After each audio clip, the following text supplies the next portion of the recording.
Hey guys, it's Melissa here from melissaoatman.com. Welcome to Awaken Your Inner Awesomeness, a daily podcast devoted to spirituality and self help. If you're new, I want to welcome you. If you're returning, welcome back. I'm very excited today because we have a special guest with us. We have Miss Madhur-Nain Webster, who is a psychotherapist and also the author of the book, The Stressless Brain.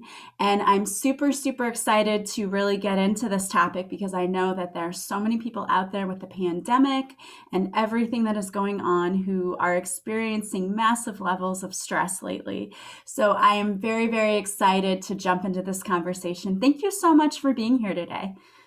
Thank you so much for having me.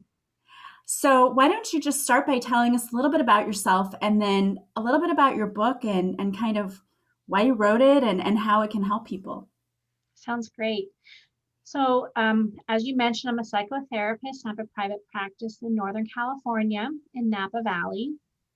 And the reason I wrote a book is because over the years of being a therapist, I've read and researched a lot of self-help books. And like you could throw a stone, you'd hit probably 5 of them. And one of the things that I found was lacking in a lot of self-help books is that you would be reading it and there'd be so much empathy. Oh yes, oh, they get me. I am feeling this. Oh yes, that they understand me. I am feeling that.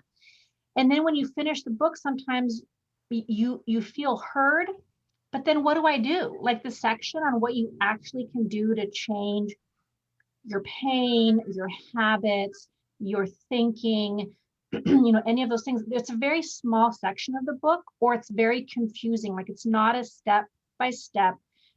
This is what you do when this happens. This is what you do when that happens. And not that one formula fits all, but I really found disheartened. I felt kind of like, clients come to me and, there is solution focused therapy, which is very much about creating change in your life and really rolling up your sleeves and getting busy.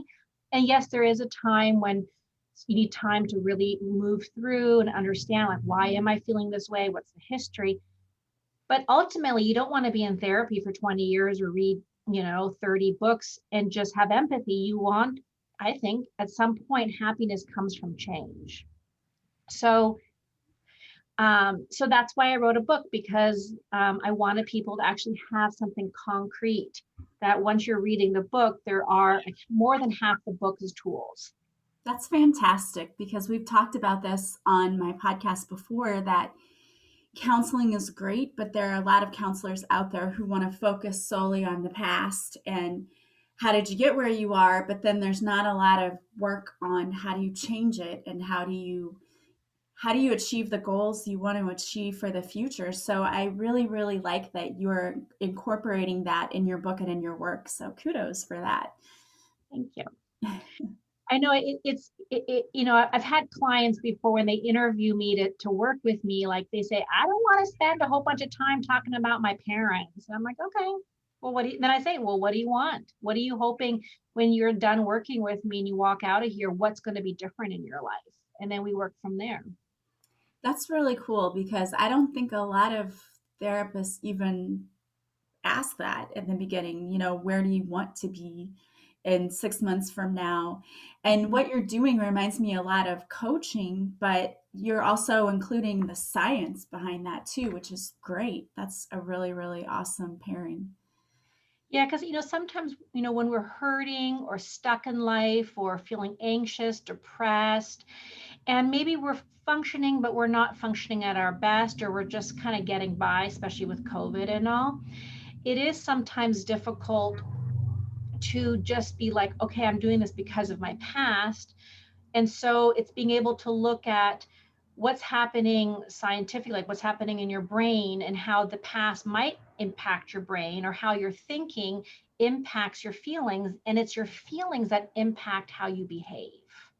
Yeah, that's interesting. And I just posted something on my social media today about the different types of trauma responses that people have and how you have the fight or the flight and, the different levels. And it's very interesting. And I had someone comment and say, oh, I see myself in a few of these. And I said, well, these are just guides. It doesn't mean that you have to fit into this little bookshelf. So I love the open mindedness of that, you're willing to take the individual and tailor to that person's needs, which I think a lot of people try to be a one size fits all approach to counseling, which doesn't always work very well. So true. Another piece of therapy is liking your therapist and feeling connected to your therapist and trusting him or her is a huge part of the success of therapy. If you don't, do not waste your time and money. Find somebody else. Yeah, that is so true. My daughter, she was going to counseling, and the last 20 minutes was like silence, and the counselor wasn't really making her say anything or do anything. And they were just sitting there. And I'm like, I'm not paying you for To sit. silence. Right. Like, no, this is not working. And you're so true. Like, you're so right. You have to find somebody that fits. Yeah. And that's it's like the past piece. I know a lot of therapists like to talk about the past, like how's your relationship with your mom, how's your relationship with your dad, and so forth. And oh, there's a car, sorry. Part of I tell people the past is important when you want to look at the lenses that you look at your life through. So when you're having anxiety or depression or anger tendencies or withdrawal tendencies or scared tendencies, those lenses that kind of go whoosh, and sometimes we don't even notice that they've come into place and we're looking through a lens, but we'll know because we're suddenly feeling different. And then what happens though is if we're not aware of this as a lens, then we're going to look at that moment in time that's true, but we're not realize it's being distorted by the lens, and the lens is the past. So the past is good to look at if you're using it as at an understanding of why am I looking at my life now. But the next step is I can change that lens. And that's the here and now. And that's where sometimes I think we get stuck because we spend so much time, I was abandoned, or people thought I was too much, or I wasn't enough. And you're always trying to be more than you are, like, or I'm not enough, which is a lot of imposter syndrome. I don't know if you've talked about Yeah, that. we did a whole episode on imposter Oh, syndrome. yeah. So, yeah. And that's impacted by those lenses.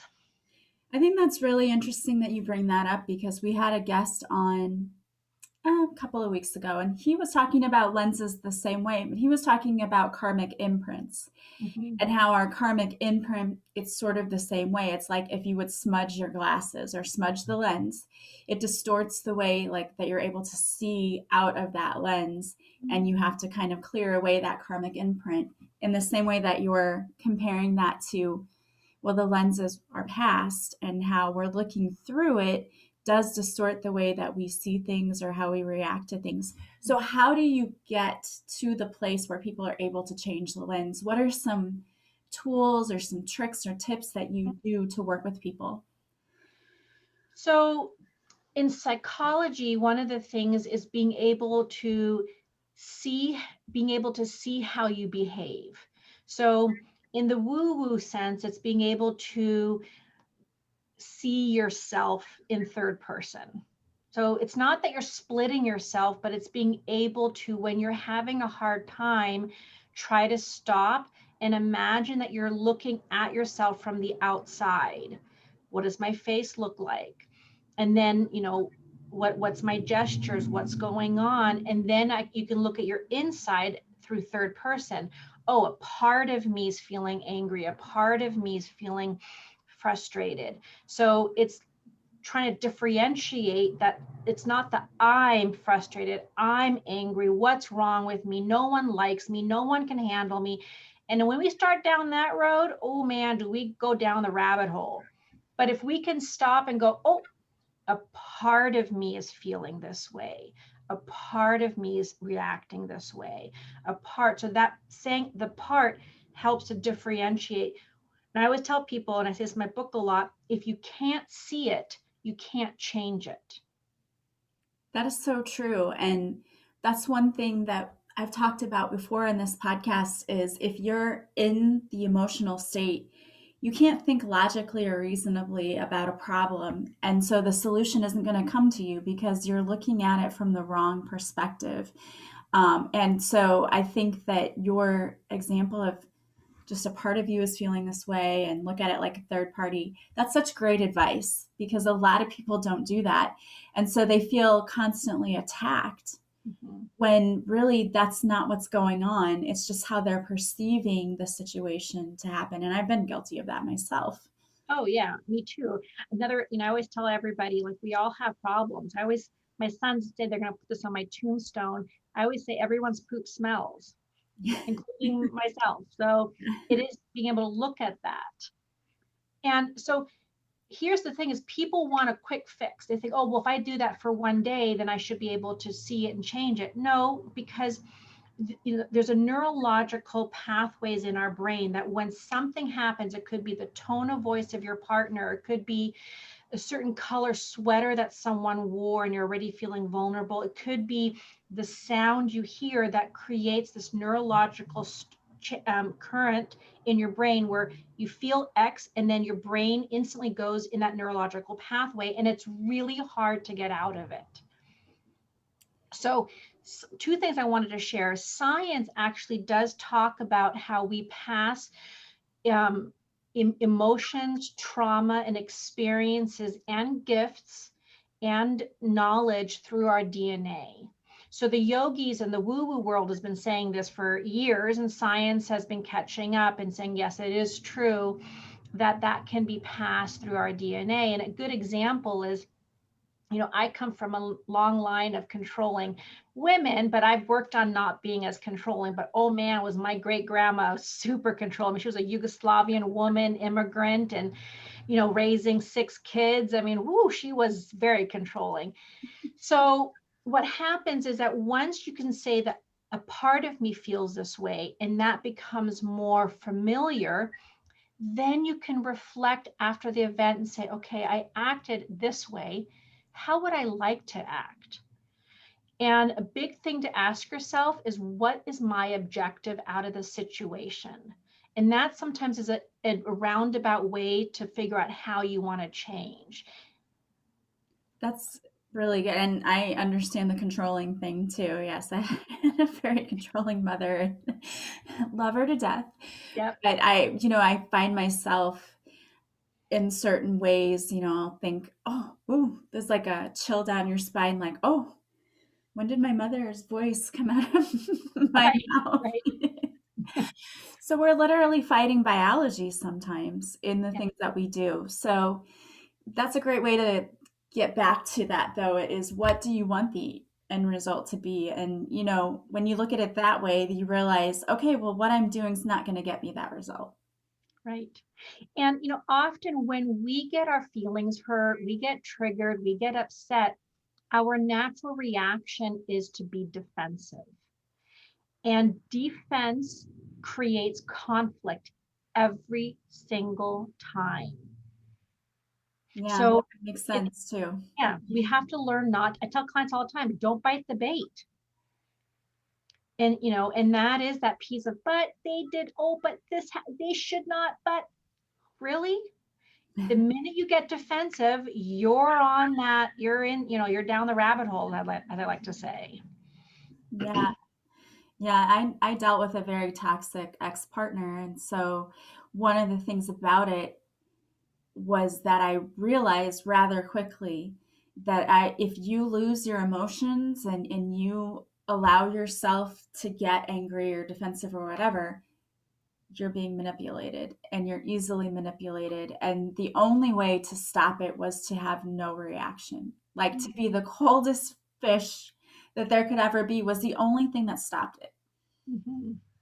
But Yeah. I mean, I would have been one of those people who said, whatever, that doesn't work. When people say, well, don't play the game, don't react, because I had a brother growing up who was older who would just bug the heck out of my sister and I, like, I'm not touching you, and all of those things that brothers do to just annoy you. And my mom would always say, just don't react to him.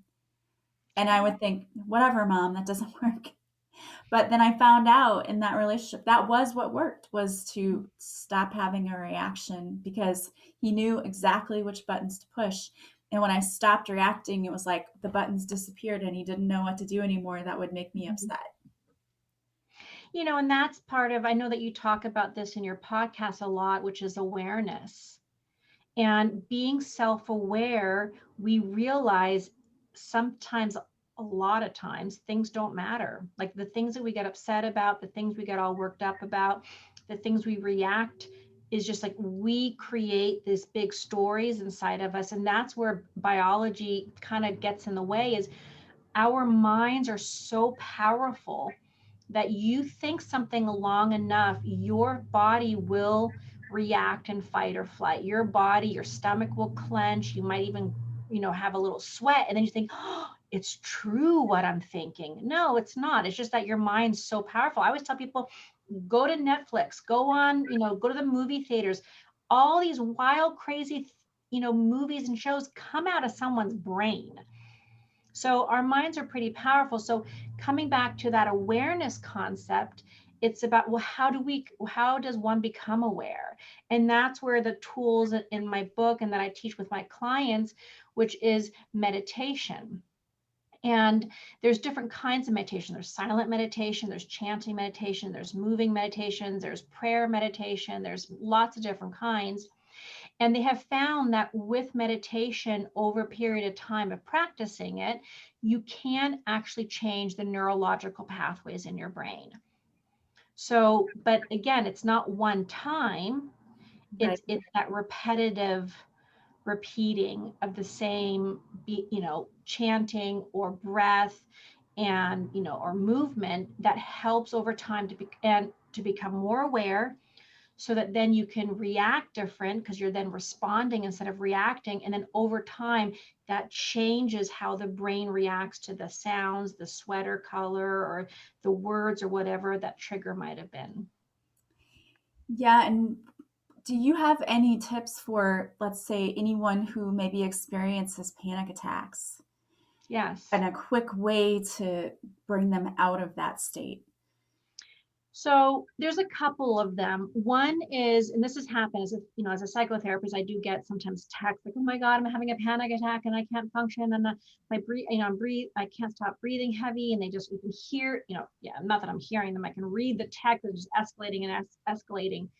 So here are some yogic tips, and then I'll give some psychological tips. So some yogic tips is if you're home or you're going home and you're having a full blown panic attack, you think you're having a heart attack, your breathing has changed, you're sweating, or your hands are cold, or you're nervously looking around, you can't get to your center no matter what you do. You try meditating, and guess what? It's making it worse, which can happen. That's called relaxation induced anxiety.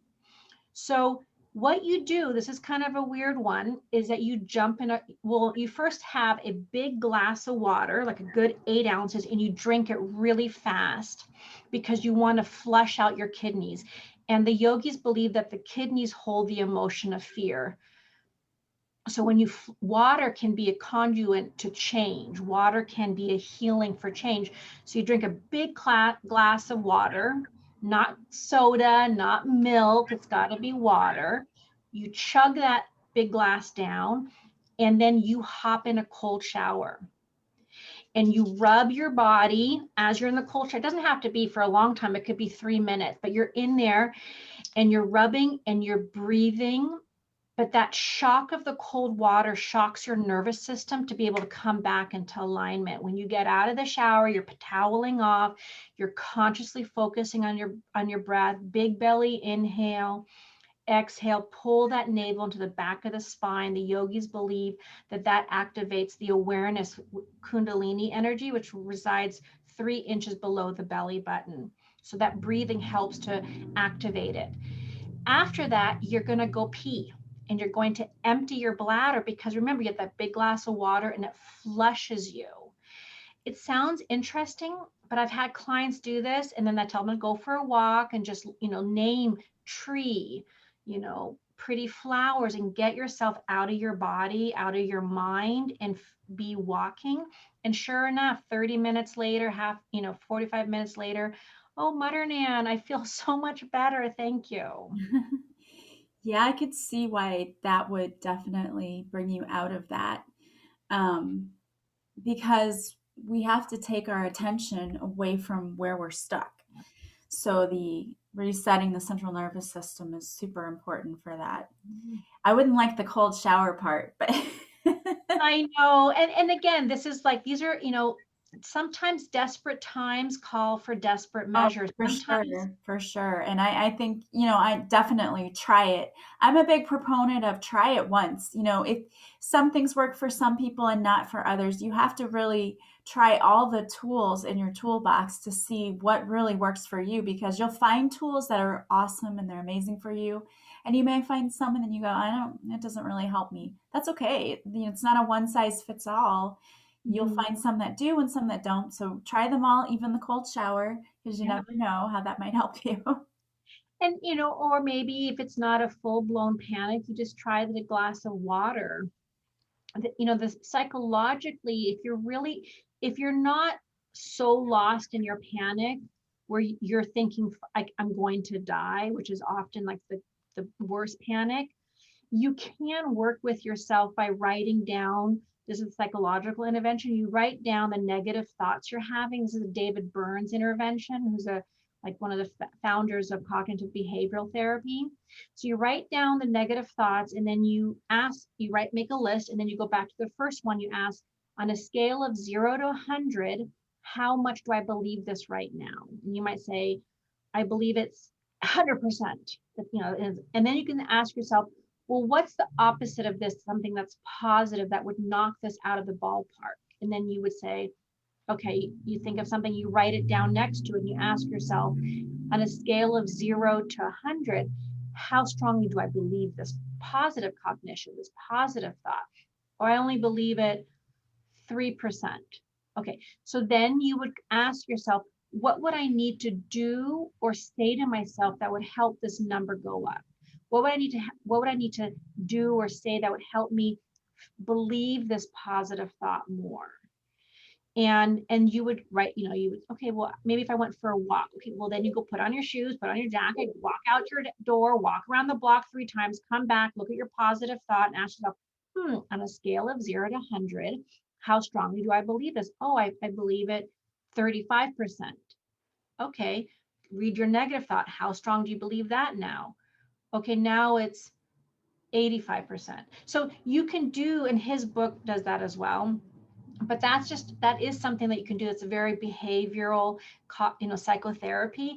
But that's hard to do if you're having a full-blown panic attack. That's maybe more for like anxiety and so forth. So I like the yogic techniques, even though they're weird and wacky and woo-woo, try them and see how it works. Yeah, I can see why they would be effective. I really can. Um,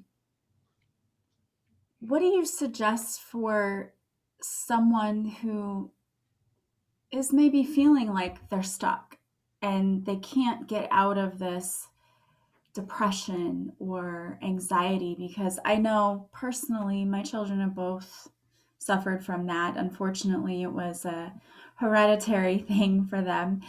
Um, and it's very difficult. I have had them, you know, I taught in the same school with them last year and coming to me like I need to go home. I'm having these panic attacks and or I'm just not feeling well. So I know as a parent how awful it is to watch somebody go through that. So if someone is in the throes of just depression that they just feel like they can't get out of, do you have any advice for them?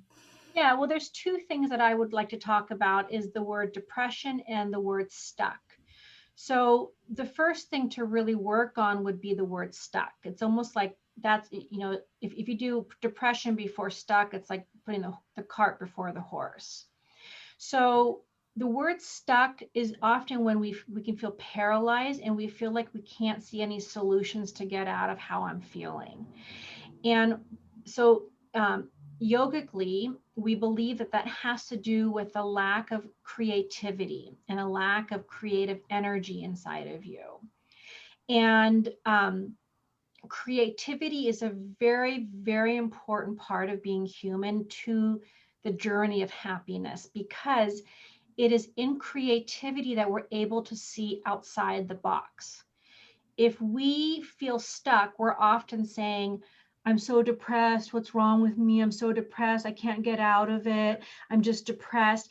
And all of a sudden, we're in a box with no windows and no doors, and we're just quote unquote depressed. And when we're there, that stuck feeling is that there's no creativity to be able to think outside the box to create change. And so the thing to do would be to activate or work on your creativity. So some of the things that you can do, psychological, kind of traditional, would be, going for a walk, doing coloring. Like, coloring got super popular in the last 5 to, so years. But even though it's like it's already a picture, but you're filling in the colors and you're picking it, it's simple, but it helps to create that creative energy.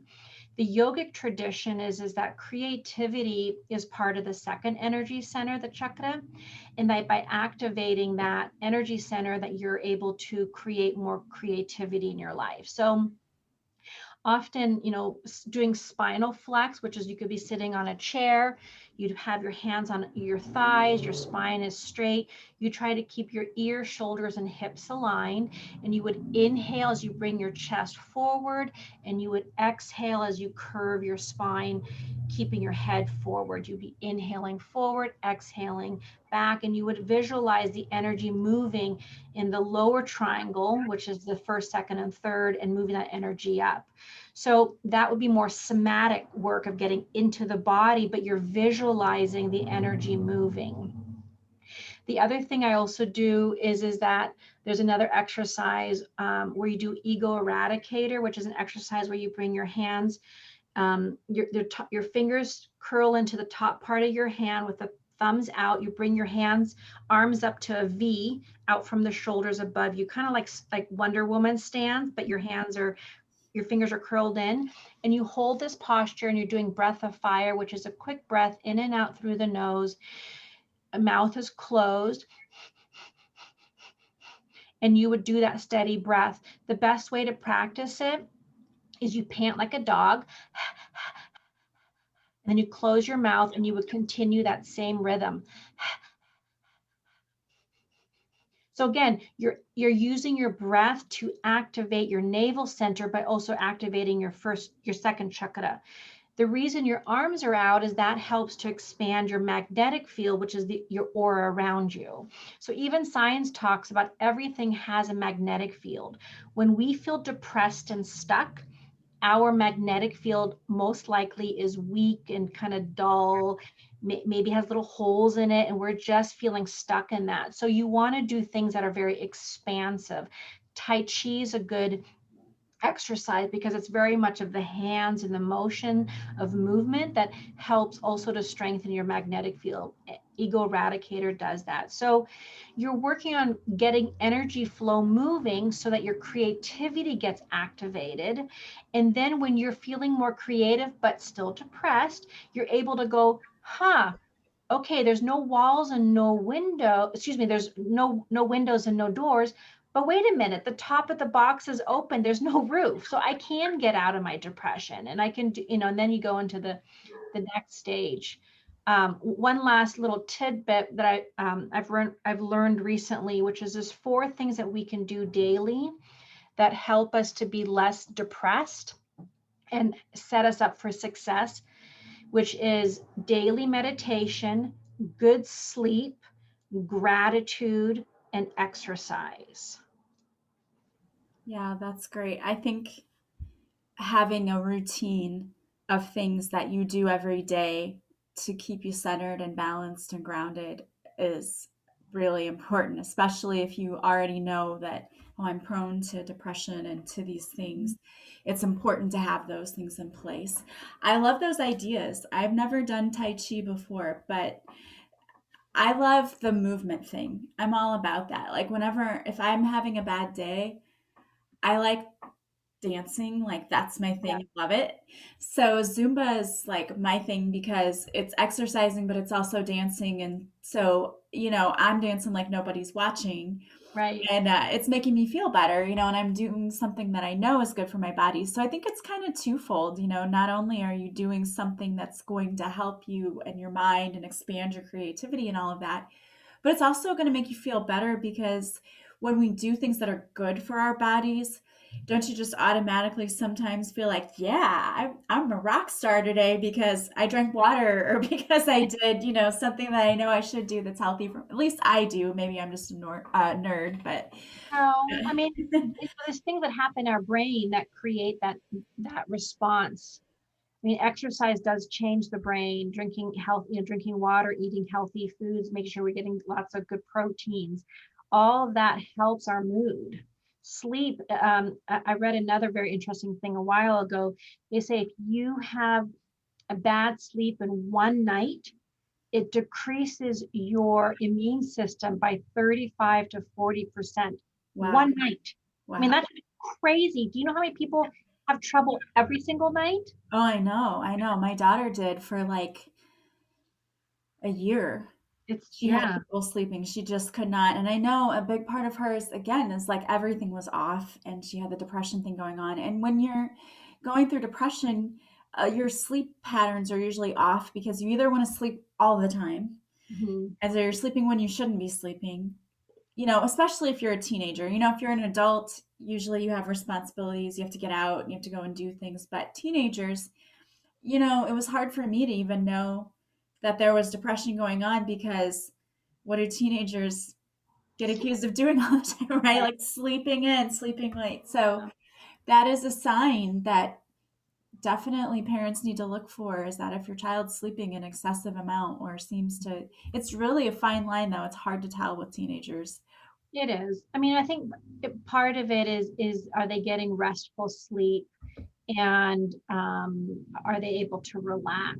So that's a big thing. If they're not relaxing, then that creates an emotional shift where you're off. It's like like if you think of like a bicycle and you have the track that keeps helps to make the two wheels go. If the track's off, if that chain is off the track, you can't get the wheels moving. So it is about helping, making sure that we are on track.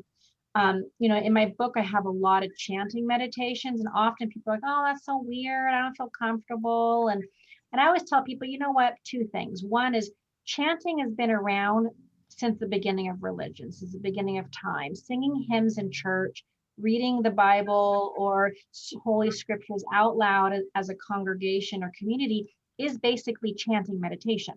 But we've gotten rid of, a lot of people have moved away from religion for lots of reasons, and still chanting meditation still is really good for us. And so science actually backs that up, because science has done a research study. I talk about this in my book, where when you chant and you hear your own voice, you actually increase the white matter you actually increase the white matter in the upper partial part of the brain.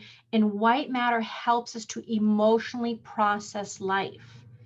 And the more white matter we have, the more ability we have to emotionally look at things and not get sucked down the rabbit hole. Because life is still going to have crises. Life's still going to have problems. We can't get away from that. So the chanting helps us actually create change in our brain. And so I tell people, if it's new for you, I've recorded all the chants for the book. Just start with listening. And then maybe 2 days later, mouth along. And then maybe you're going to whisper along. And then maybe you chant. And when you feel really comfortable and you've been doing it for a while chanting, try it without the music and just go a cappella, because hearing your own voice also creates this real connection to your soul, a real connection between body, mind, and spirit. Yeah, I love chanting. I have several recordings that I listen to, and sometimes when I'm like even just in the bathtub relaxing, I'll listen to it and kind of sing along with it. Mhm. And it completely changes my attitude. Like I feel so much better when I do that. I recommend it all the time. I love chanting. It just helps us. Your mind, here's the thing is your mind thinks in polarities. Your mind thinks right, wrong, good, bad, stop, go, up, down. It always will, because if the mind stopped, we would just die, because our mind's keeping our heart going. It's keeping me sitting in my chair than falling over and, on the ground. So part about the thing with chanting also gives our mind something to do. And this is good for depression, when we might just be, ruminating about negative thoughts about ourselves or events from the past, or anxiety where we're just, we're ruminating about the what ifs. There's a lot of, especially with COVID, I've been seeing a lot of anticipatory fear, because we just don't know. There's a lot of unknowns right now, and humans don't like unknowns. We like things to be a certain way, that if, 1 + 1 is 2, and we don't want that to change. But with COVID, there's a lot of uncertainties, more, more than ever. At least the last time was probably World War II. So with these uncertainties, it's about giving our minds, when you find yourself ruminating, overthinking, over worrying, chanting or repeating a mantra or repeating an affirmation again and again and again, it helps to change.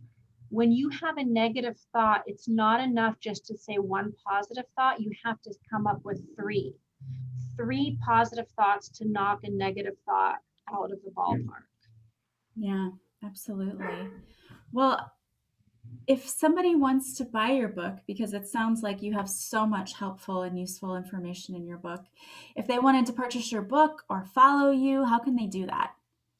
So they can go to my website, Madhur-Nain.com, and I have free shipping anywhere in the United States.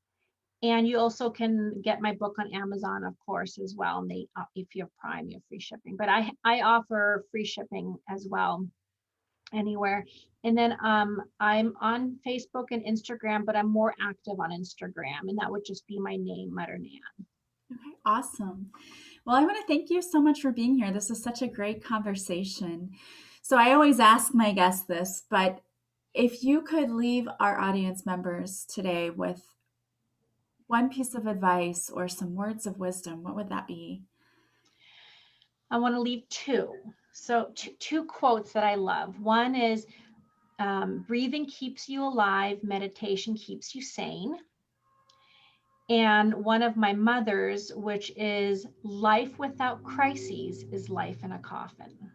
Oh, I love both of those. Very nice.